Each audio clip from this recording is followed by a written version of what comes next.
Imagine you are sending electricity from a power plant to a city 200 kilometers away. You might think the line is just a wire with some resistance and reactance, right? But here's the twist. What if I tell you that assumption completely fails for long transmission lines? For short lines, we treat everything as lumped, like resistance is here, reactance is there. But for long transmission lines, things are not that simple. The resistance, inductance, capacitance, and leakage are not sitting at one point. They are spread continuously along the entire length. You can literally imagine the transmission line as being broken into infinite tiny sections. And each tiny section has its own small resistance, small inductance, and small capacitance to ground. Now tell me in the comments, have you ever thought of a transmission line like a chain of infinite small circuits instead of one single circuit? That's exactly what we are going to analyze today. As you can see, the entire transmission line is divided into n small sections.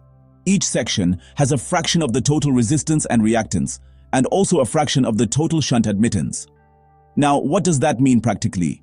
It means resistance and inductive reactance behave like series elements, so current flows through them. But the shunt elements, conductance and capacitance, are connected between line and neutral, so leakage current flows through them. And here's something very important. This leakage is not constant. It is maximum at the sending end and gradually reduces to zero at the receiving end. Why? Think about voltage. Voltage is highest at the sending end, so leakage current is also highest there. Let me ask you, why do you think leakage current becomes zero at the receiving end? Drop your answer in the comments. Now comes the real engineering challenge. If parameters are distributed continuously, how do we calculate voltage and current? We cannot use simple algebra anymore. We need calculus. So what engineers do is they consider a very small element of the line at a distance x from the receiving end. This small element has a tiny length dx. Now, let's define everything carefully. Let Z be the series impedance per unit length. Let Y be the shunt admittance per unit length. Let V be the voltage at that small element. Let V plus dV be the voltage slightly towards the sending end. Let current entering be I plus dI and current leaving be I. Now stay focused, because this is the heart of long transmission line theory.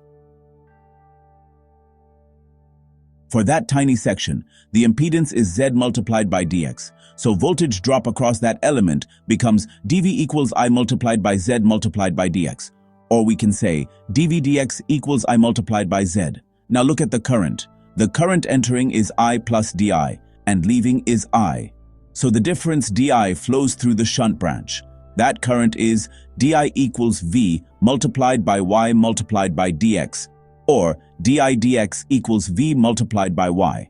Now we have two equations. First one, dV dx equals I multiplied by Z. Second one, dI dx equals V multiplied by Y. Now here comes the clever step. Differentiate the first equation again with respect to x. So we get d2V dx 2 equals Z multiplied by dI dx. But we already know dI dx equals V multiplied by Y. So substituting d2V dx 2 equals Z multiplied by Y multiplied by V. This is a second order differential equation. Same way, we can derive second derivative of I equals Y multiplied by Z multiplied by I. Now, solving this differential equation, we get the voltage expression as V equals K1 multiplied by cosh of X multiplied by square root of Y multiplied by Z plus K2 multiplied by sine of X multiplied by square root of Y multiplied by Z. Similarly, current becomes I equals square root of Y divided by Z multiplied by K1 multiplied by sine of X multiplied by square root of Y multiplied by Z plus K2 multiplied by cosh of X multiplied by square root of Y multiplied by Z. Now, don't get scared by cosh and sine. These are hyperbolic functions, just like sine and cosine, but used for exponential type solutions. Now we find constants K1 and K2. At the receiving end, distance x equals 0. Voltage becomes V equals VR. Current becomes I equals IR. Substitute X equals 0. In voltage equation, VR equals K1 multiplied by cosh 0 plus K2 multiplied by sinh 0. We know cosh 0 is 1 and sinh 0 is 0. So, VR equals K1. Now substitute in current equation, IR equals square root of Y divided by Z multiplied by K2. So, K2 equals IR multiplied by square root of Z divided by Y. Now substitute these constants back.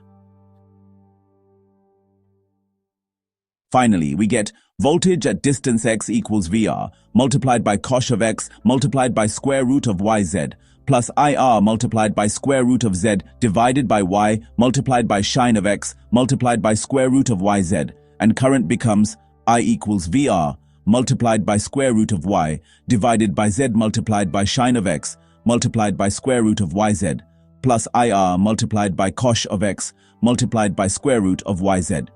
Now for the sending end, we put x equals total length L. So, sending end voltage becomes Vs equals VR multiplied by cosh of L multiplied by square root of yz plus IR multiplied by square root of z divided by y multiplied by sinh of L multiplied by square root of yz. And sending current becomes Is equals VR multiplied by square root of y divided by z multiplied by sinh of L multiplied by square root of yz plus IR multiplied by cosh of L multiplied by square root of yz. Now we define capital Z as total series impedance and capital Y as total shunt admittance.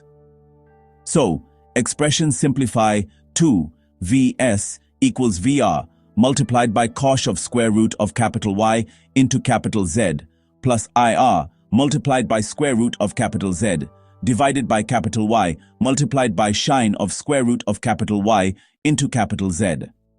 Is equals VR multiplied by square root of Y divided by capital Z multiplied by sinh of square root of capital Y into capital Z plus IR multiplied by cosh of square root of capital Y into capital Z. To make calculations easier, we expand cosh of square root of capital Y into capital Z equals 1 plus capital Y into capital Z divided by 2 plus capital Y squared, capital Z squared divided by 24, and so on.